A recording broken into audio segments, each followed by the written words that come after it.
Hi guys, welcome to my YouTube channel. आज की video में हम बात करेंगे CISF HCM 2019 की कट ऑफ के लिए। मैं चाहती हूँ कट ऑफ से पहले आप कुछ बात है जो जान लो, जो हमने वहाँ 23 को एग्ज़ाम था तो ऑफिसर्स से पता लगी थी। फर्दर प्रोसेस क्या होगा उस सब के बारे में मैं आपको बताऊँगी। तो जिनका एग्ज़ाम हो चुका है 23 को उनको भी देखनी है वीडियो, जिनका 30 को है उनको भी देखनी है, जिनका 6 को है उनको भी देखनी है वीडियो। तो जो न्यू स्टूडेंट है वो चैनल को सब्सक्राइब कर लेना और वीडियो को शेयर कर लेना। सबसे पहले मैं आपको बताऊं, 23 को मेरा एग्ज़ाम था और हम लोग एग्ज़ाम सेंटर पे गए। सबसे पहले हमारी एंट्री हुई। तो एंट्री देखो, 12:30 का अगर आपका टाइम है तो आप अपना टाइम मान के चलो 6:30 से 7 बजे के बीच तक आपका बिल्कुल एग्ज़ाम रहेगा। 3:30 से आपका एग्ज़ाम चालू हो जाएगा और 3:30 से 2 घंटे का एग्ज़ाम में 5:30 तक तो आपका एग्ज़ाम चलेगा। 3:30 से आपका एग्ज़ाम स्टार्ट होगा और 5:30 तक आपका एग्ज़ाम चलेगा। और मॉर्निंग की शिफ्ट में आई थिंक 8:30 से स्टार्ट हो गया था तो 10:30 तक ख़त्म हो गया था। ठीक है, बट कुछ प्रोसेस होती है। एग्ज़िट बायोमेट्रिक हुआ था, स्टार्टिंग में भी बायोमेट्रिक हुआ था। डॉक्यूमेंट्स किसी ने चेक नहीं किए, बस थोड़ा सा जो फॉर्मेलिटी करवाते हैं वो करवाई थी उन्होंने, चेकिंग करी थी।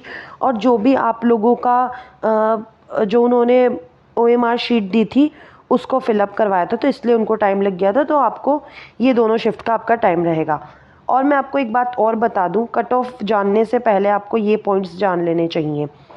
आपको पूरे 100 क्वेश्चंस करने, बिकॉज आप लोगों के नेगेटिव मार्किंग उसमें नहीं है, इसलिए 100 क्वेश्चन करने। अगर आपको नहीं भी आ रहा है तो आप तुक्का लगाया ना, बट आपको 100 क्वेश्चन करने ही है वहाँ पे। और उसके अलावा मैं आप लोगों को ये बताऊँ, वहाँ पे कोई ऑफिसर थे, उन लोगों ने ऐसा बोला था कि टाइपिंग में वो 10 गुना बच्चों को लेंगे।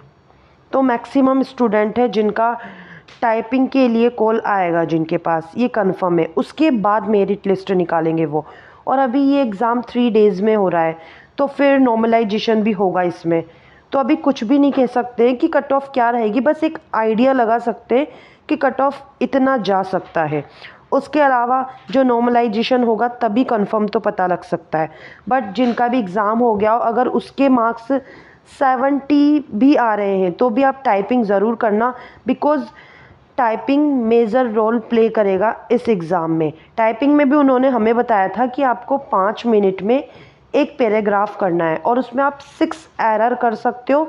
6 से 7 एरर भी हो गई तो फिर बस आपका वहाँ पे वहीं पे आपको निकाल दिया जाएगा। उसके अलावा स्पेस और बैक स्पेस का कोई इशू नहीं है, बस आपको 5 मिनट में एक पूरा पैराग्राफ है जो वो बताएंगे वो आपको करना है।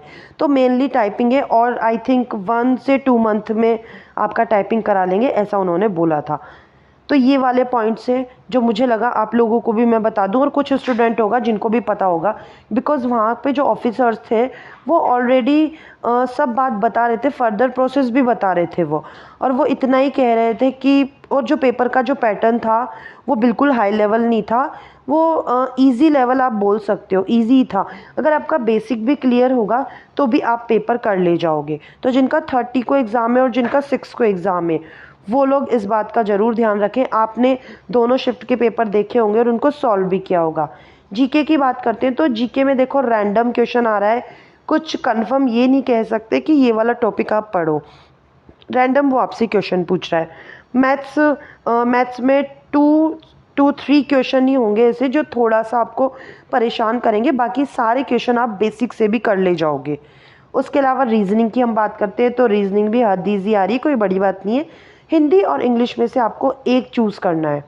तो याद रखना, दोनों में से आपको जो आपको अच्छा आता है पहले आप दोनों को सॉल्व कर लेना, जिसमें आपका स्कोर अच्छा रहता है उसी में ही टिक मार्क कर देना।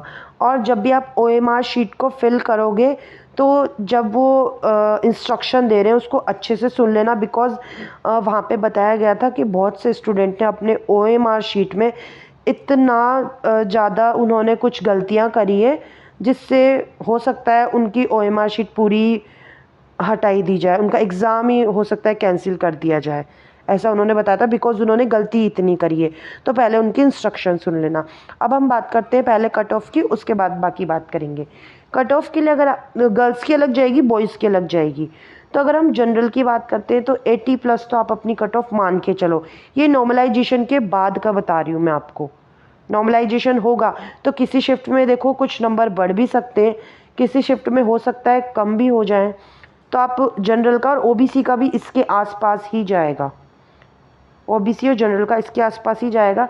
रही बात एसटी एससी, तो उनका भी 75 के लगभग जाएगा, बिकॉज पेपर इतना इजी था कि 50 क्वेश्चन तो नॉर्मल स्टूडेंट जो तैयारी कर रहा है वो तो कर ही ले जाएगा। इतना इजी पेपर था, 50 तो कर ले जाएगा। हो सकता है कुछ स्टूडेंट की मैथ्स वीक है तो किसी का रीजनिंग वीक है, किसी का जीके अच्छा है। बहुत से स्टूडेंट वहाँ ऐसे थे, कुछ राजस्थान की तैयारी कर रहे थे, ऐसे थे। और रही गर्ल्स की बात, तो गर्ल्स में आपका कट ऑफ बॉयज़ से थोड़ा कम जाएगा। तो जितने भी स्टूडेंट है अपनी टाइपिंग पे बिल्कुल ध्यान दे लो। अभी आपके पास 1 मंथ तो है, ऐसा वहाँ के ऑफिसर ने बोला था, अभी 1 मंथ है।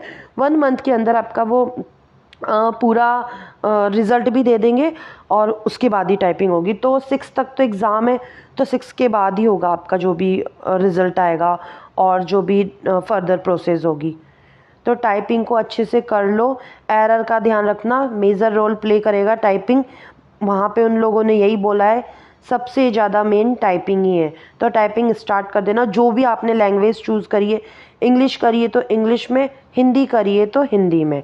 और रही कट ऑफ की बात, तो उसका भी ओनली आप एक आइडिया लगा सकते हो, उसके अलावा आपको ये सब बात पता लगेगी नॉर्मलाइजेशन के बाद। अभी आपके 4 शिफ्ट होना बाकी है, अभी सिर्फ 2 ही शिफ्ट हुई है। तो हो सकता है उन 4 शिफ्ट वालों को 2 शिफ्ट से ये तो पता लग चुका है कि पेपर का पैटर्न कैसा आ रहा है। तो फिर नॉर्मलाइजेशन ज़रूर होगा, वो सब वो उनके अकॉर्डिंग कर लेंगे। आपको इसमें कट ऑफ का अंदाज़ा मैंने बता दिया है। अगर आपके इसमें कम नंबर भी हैं, 10 से भी मेरी कट ऑफ जो बताई है उससे 10 नंबर भी कम है या फिर 5 से 6 नंबर भी कम है, तो भी आप टाइपिंग ज़रूर करना। और आप लोगों ने नोट किया होगा, आप जब पेपर देखोगे तो पेपर के लास्ट वाले पेज में देखना, एक क्राइटेरिया दे रखा है उन्होंने देख रहा है जनरल में 35% आपको मार्क्स लाने हैं। ये क्राइटेरिया है, ये कोई कट ऑफ नहीं है।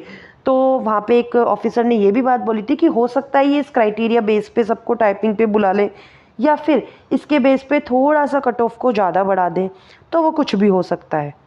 ठीक है, तो आपको पेपर करना है, बिल्कुल तसल्ली से पेपर करना।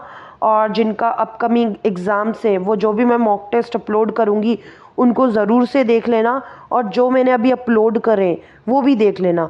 तो जीके तो आपके रैंडम कहीं से भी पूछी जा रही है। रही करंट की बात, तो करंट कुछ भी फिक्स नहीं है कि वो 2023 का ही पूछे आपसे या फिर 22 का ही पूछे। ठीक है, तो दोनों पेपर ज़रूर से सॉल्व करने हैं आपको। और आपको जो सब्जेक्ट इजी लगता है वो सबसे पहले करना है। हाँ, ये वाला सबसे ज़्यादा कमेंट आता है कि कौन सा सब्जेक्ट पहले सॉल्व करें। तो जो आपका बेस्ट हो, अगर आपका रीजनिंग बेस्ट हो तो रीजनिंग करो, मैथ्स बेस्ट हो तो मैथ्स करो, इंग्लिश बेस्ट हो तो इंग्लिश।